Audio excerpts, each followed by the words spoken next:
ሰላም ንጉስ ኒውስ ነኝ። በሳምንቱ ዓለማችን ካሰማን ሰበር መረጃዎች አንዱን ላጋራችሁ። የእስራኤሉ ጠቅላይ ሚኒስትር ቤንያሚን ኔታንያሁ ባሳለፍነው ሳምንት እንግዲህ ከቀናቶች በፊት ማለት ነው ለዓለም አንድ ሰበር መረጃን አሰምተው ነበር። እስራኤል እንግዲህ እንደ ሀገር ከተመሰረተች እንደ አውሮፓውያን አቆጣጠር ማለትም በ1948 ጀምሮ እንግዲህ እስራኤል ዘንድሮ 8ኛ ዓመቷን ይዛለች ማለት ነው።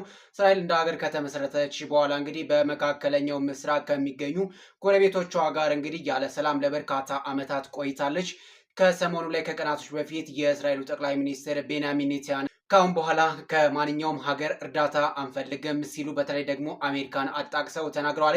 እስራኤል የሚገርማችሁ ነገር እንደ ሀገር ከተመሰረተች አሜሪካ ያልተለያት ዓመትን ያሳለፈችበት ዓመት የለም ማለት ይቻላል። እንግዲህ እስራኤልና አሜሪካ የስም ልዩነት ይኑር እንጂ በስም ቢለያዩም በአካልና በተለያዩ ተግባራቶች አንድ ናቸው። በተለይ ደግሞ በኢኮኖሚ በሚሊታሪና በቴክኖሎጂ እስራኤልና አሜሪካ እንግዲህ የሚለያዩ ሀገራቶች አይደሉም። በቅርቡም እንደምናስታውሰው የመካከለኛው ምስራቅ ከፍተኛው ግጭት ሲነሳ በኢራን በአሜሪካና በእስራኤል መካከል የተደረገው ጦርነት ላይ አሜሪካና እስራኤል እንግዲህ በመሆን ኢራንን ወግተዋል ማለት ነው። በዚህም ደግሞ የኢራን ከፍተኛ ባለስልጣናቶች ተገለውባታል። የእስራኤሉ ጠቅላይ ሚኒስትር ቤንያሚን ኔታንያሁ እንግዲህ ከሰሞኑ ላይ ከአሜሪካ ጋር ያሉበት ሰጣ ገባ እንግዲህ ወደ ሌላ ምዕራፍ ቀይሮታል ማለት ነው።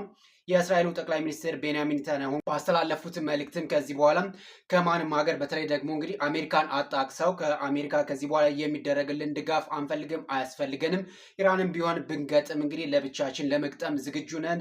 ከኢራን ጋርም መዋጋት ካለብን ለብቻችን ነው የምንዋጋው ሲሉም እንግዲህ በኢኮኖሚ በወታደራዊ አቅም ከዚህ በኋላ ራሳችንን ሙሉ በሙሉ እንችላለን ሲሉ ነው እንግዲህ የእስራኤሉ ጠቅላይ ሚኒስትር ቤንያሚን ኔታንያሁ የተናገሩት ማለት ነው። አሜሪካና ኢራን እንግዲህ በሁለቱ ሀገራቶች መካከል የተፈጠረውን አለመግባባት ለመፍታት በፓኪስታን አደራዳሪነት የሁለትዮሽ ውይይት ጀምረዋል ማለት ነው። ሁለቱ ሀገራቶች የመጀመሪያው ምዕራፍ እንግዲህ በሰላም አጠናቀዋል። ሁለተኛው ምዕራፍ ከቀናቶች በኋላ ያደርጋሉ ተብሎም ይጠበቃል። የእስራኤሉ ጠቅላይ ሚኒስትር ቤንያሚን ኔታንያሁ ከአሜሪካ ጋር የገቡበትን ሰጣ ገባ እንዴት ተመለከታችሁት? ሀሳብ አስተያየታችሁን ኮሜንት ላይ አጋሩን። ፎሎ ማድረግ ግን እንዳይረሳ።